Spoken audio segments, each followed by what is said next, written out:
Happy New Year, everyone. Happy New Year, everybody. Happy New Year, Jasmine. I know. Happy New Year, You're Tim. looking sparkly. You look like the ball that descends from Times Square, that giant round ball. Yeah, and you look like a giant round ball as well if you keep it on that way. I have to apologise for my lack of sparkle. You look incredible, by the way. Thanks. You look like a festive bumblebee. A green one, like Festival. So I'm sorry about my lack of commitment to what's a going New on? Year's outfit. I ordered a sparkly top from Mr. Porter. Was it sparkly? On their premiere delivery, which is same day. And lo and behold, it wasn't same day. I'm like, it's going to be fine. The slot is 10 till 6. We're recording at 4. I get the slot this morning. It's 4 till 5. So here I am in my... That'll be sat at home. In my old Palace waiting t-shirt. for you. But it's not about what we're wearing. I don't think... Is anyone watching? TikTok people are watching. YouTube. Oh, nobody watches us on YouTube, babe. Let's be honest. It's just mums and dads. It literally is. YouTube, we've struggled. Yeah. So everyone like and subscribe on YouTube, please. Please jump over to YouTube. You don't have to listen. You can also watch us. Oh, God. How lucky you are. So how's this year been for you then, Yeah, Timmy? I think we've got half an hour. Let's reflect on the year and what we hope for 2024. How's the year been for me? Thanks for asking, Jasmine.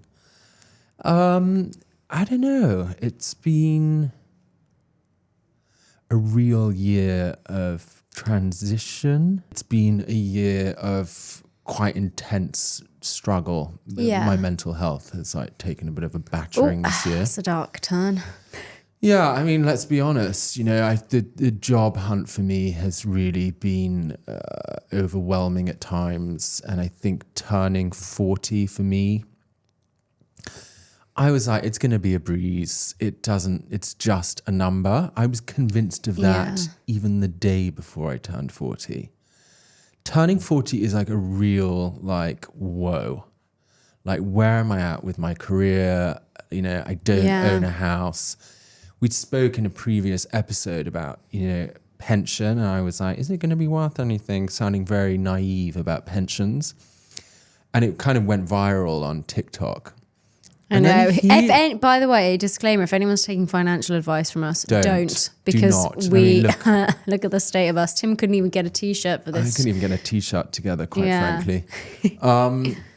And then hearing the feedback, from people about pension, and I was like, fuck, I'm 40. I don't really have much of a pension. I don't have much of a career. And, I really want to make the next decade count. So it's been quite a tough year. Obviously I left the job where we worked together. That I'd been there for 5 years, the longest that I've worked anywhere.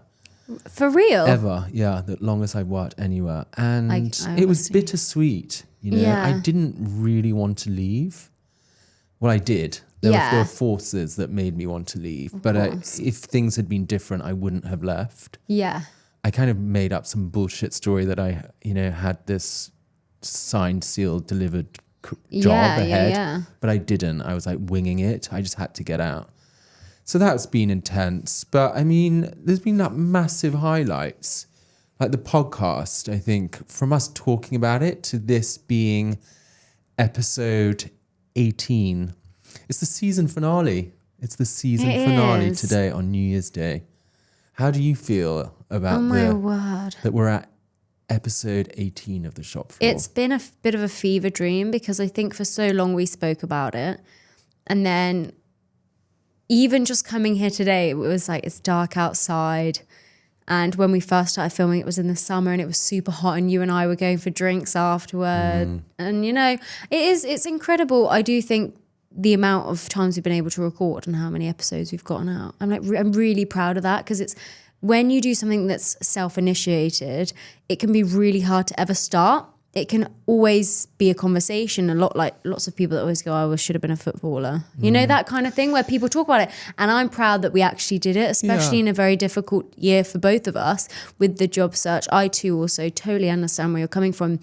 I've taken a huge hit to my self-esteem at the beginning of the year, not finding any jobs. And honestly, these few months working my absolute arse off, you know, every single day, and it has affected parts of my life, working every single day and not making time to see friends and family as much as I'd have liked to. And not forging the career that you want. Yeah, and people think I'm insane when I tell them, you know, I work and then I have a podcast on the side. I mean, literally people think that we're insane for it. Well, we are insane, that's true. So they were right about that. But I think, you know, I'm speaking with the wisdom of a 40-year-old now. Yeah. And this has been on my mind quite a bit. You know, I'm very hard on myself about not kind of going the distance, seeing things through. Yes. But also, you know, when they, you know, interview people at the end of their life, what are your regrets? And they're like, that I didn't try the things that I wanted to do. Nobody can ever accuse me of not trying stuff. I'm always like, yeah, let's do it. Let's go. But I think one of the massive things that I've learned from you this year is that I'm massively impatient. Yeah. There's an ADHD streak in me. And I struggle to kind of stay focused on a task. And I struggle to see the value in growing something slowly and incrementally and trusting the process. Yeah. And I think now as we talk on New Year's Day and we reflect on the podcast, you know, I think having heeded that advice, I think that's what's got us to this point. You know, we've built an amazing audience of like really engaged followers, and that's taken time. It hasn't happened overnight, has it? No, not at all. And you definitely want things to be an overnight sensation, whereas I'm kind of the opposite. I'm a star. I'm like the opposite. I've loved the gradual growth, and actually, like when I look at how I began this year and the kind of mindset I had versus how I'm going to end it, it's so much more positive. And you know what? I'm the same as you. I'm like, there's no time like the present. And when people say to me, no, you know, just relax, you can do this later, da da da. No, I'm like, I want to give things a shot now. Do you know what's been amazing about the podcast? It's been a massive fuck you to all the people that are like, oh, so you're still in retail then? Oh, you know, you just work in retail. We've actually now got a podcast that talks about retail, talks about our supposedly shitty career. And we've built this community of people. And it's like, yeah, it's been a big middle finger to people like, oh, so it's you know, still on the shop floor, are you guys? And also for me, I think it might be the same for you, but it's been so good to just surrender myself to criticism, to comments, and just actually like completely sort of, I don't know, I guess it's been a lesson in not caring what people think and trying to just put myself out there and not being so afraid of failing and not even failing, but just, you know, how I would portray myself and putting myself out there to a larger audience, which I've never done before. I think that's really interesting, actually, because I know that I've spoken to you about it. I feel, obviously, when we are recording the podcast now, it's very real, and you and I are very close friends. Yeah. But when things are posted onto our channels, kind of TikTok has really taken off for us this year and has helped kind of boost listeners to the podcast. Yeah. I feel very removed from the footage, the clips that we put out there. Jasmine does all the editing. So Jasmine, thank you. Like, incredible. No. We don't have a team. Jasmine edits all of the recordings. So I don't actually listen back to the recordings. You know, I post out the TikTok, so I do the clips, but I don't go back and re-listen to the episode because I know that I'll be cringing, you know? Yeah. But when the footage goes out, I know it's not me in the sense that it's the social media element of us promoting the podcast.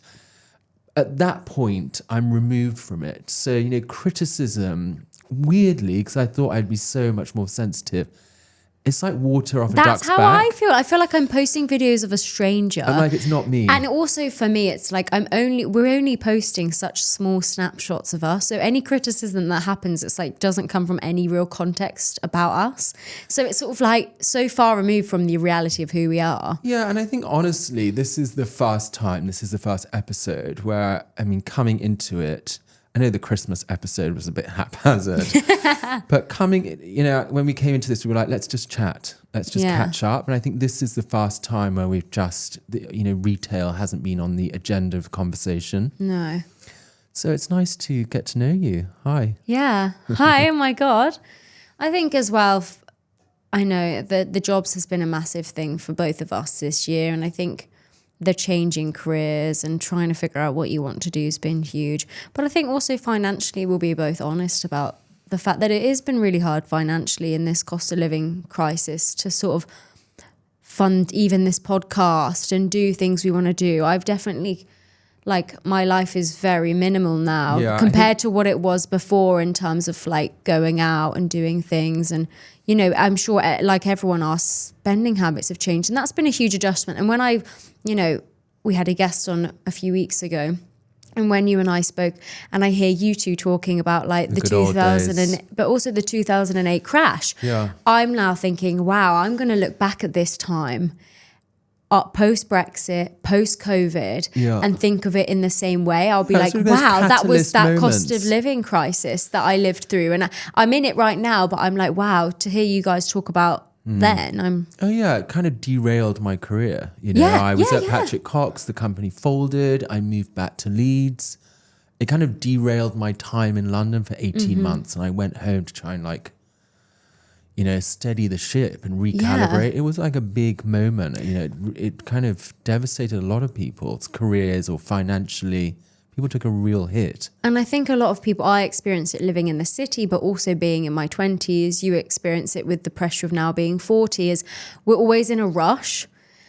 And I think this year's, more importantly, is when there is all these external things like awful wars going on, like politically, like geopolitically and everything like that, and the cost of living crisis.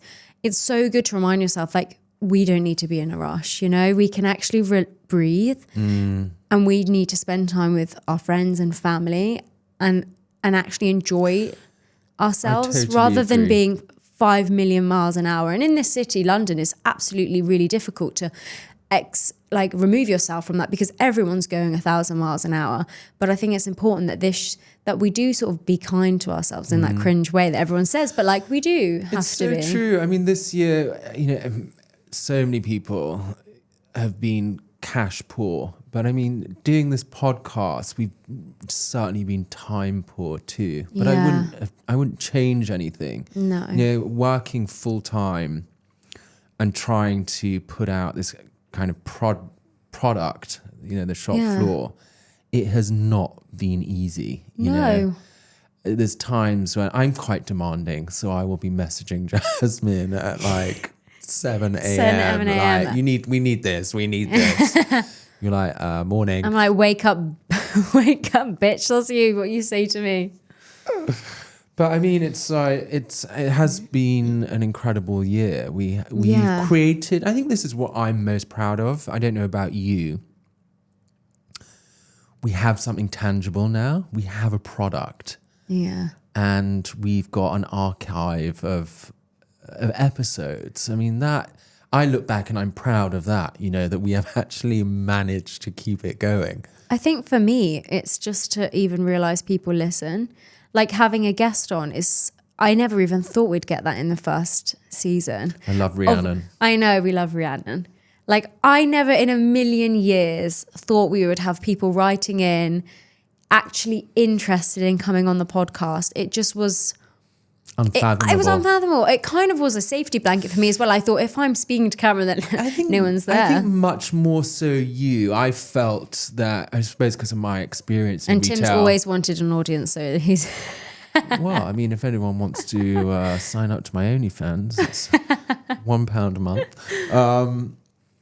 I kind of felt when we discussed it that, yeah, I know that there'll be an audience here for this. Not necessarily that they'd want to listen, but I felt that there was an audience out there. I think you very much were not so sure. No. I remember when we got like our first comments, you were like, your mind was blown that people were engaging with what we had to say. Yeah, I was. I just didn't quite believe that. And I think actually we had a special moment in Selfridges is that Tim and we went to hand out some cards. If you follow us on Instagram, you'll have seen we have these business cards that we hand out to try and get people on the show. And we were handing them out, and it is quite scary. I found it scary. You were brilliant. Tim, obviously amazing, handing them out. I'm nervous because I'm like, oh my God. At all. I was nervous because... I felt like I was on the shop floor when we were, just not our shop floor. Yeah. And we went up to a guy, and you approached a guy, and you were like, hi, we were about to do the introduction spiel of who we were. And he went, I know who you guys are. I know exactly who you are. He went, you're the shop floor. And that moment, it was like, literally like a feeling I never felt in my stomach. And I was like, oh my God, people do listen and they exist. And this is someone like in real life, like someone who watches in physical form. So I think that, I think that's really interesting. That was a wild moment, wasn't it? Yeah. And I think, when I just said previously about feeling quite removed because it's just, we're putting it out there. It doesn't feel like me. Yeah. But when you have an interaction like that, it's slightly overwhelming. You're like, okay, so we have created something that is quite real, Yeah. That felt quite visceral in that moment. Yeah. It really did. It was like, I don't even know how to explain that. It was very bizarre. It was bizarre. Like for someone to just go, I know exactly who you are. And not in a way like, oh, I recognize you, I know who you are. It was like, I know who you guys are. You don't need to explain to me who you are. Yeah, you make it sound like he was telling us off. No. He wanted to come on the show. He was so nice, such nice. But it was the fact we didn't need to explain. Yeah. That was the crazy thing. That's the power of TikTok. So I would say for anyone that's thinking of kind of doing what we've done this year, yeah. if you do it better than us. That's, I also want to say, I think as well, you and I think taking the risk has been really important to us. And I think when times have been really difficult and we've been in retail and we've been thinking, oh, we can't get a job in what we'd love to do, or our career's not progressing in retail, that having this has been an amazing self-esteem booster, and also just like the confidence in us to know we're self-starters and we can do something by ourselves. I would urge anyone who's thinking, I know everyone says this, but honestly, even if it's the smallest idea, just start pursuing it. I remember listening to an interview and someone was starting out in comedy and was like, had been trying to break through for years and years. She had the best advice she'd ever been given. She lived in the States. If 10% of the population get you, you're going to have a massive career. Do you know what I mean? It's like you will find your audience. I'm not suggesting that 10% of the UK population are listening, but you will find your audience. You will find your niche, and you will speak to an audience that understand and get you. Definitely. I think that's been the greatest gift of this podcast. It's like the like-minded people that we've engaged with along the way. Oh, yeah. It's been amazing. And just the stories. Oh, my word. Some crazy stories out there. It has. And I think, we have obviously we don't have a legal team. Don't tell them that. It's the two of us, but we are everything. We are the editors, sound editors, PR. producers, PR, social media managers, agents for ourselves. We do it all. Yeah. It's been a real struggle. I mean, oftentimes it is a privileged position. I'm not suggesting that when this is a privileged position, us doing this, but it's been cases of booking the studio on my credit card, not having the cash, and us trying to literally find the money to get into the studio. Oh, 100%. It's not particularly glam. No, by any means. I mean, you look sensational tonight there. Glamour. You're really raising the stakes, the glam stakes. We'll hit the streets later. I look like I'm just about to go to the skateboarding park. The fact you called it skateboarding park. Was it boarding? No, oh my God, the skate park. What are you? The boarding. That says more about you. Sound cool.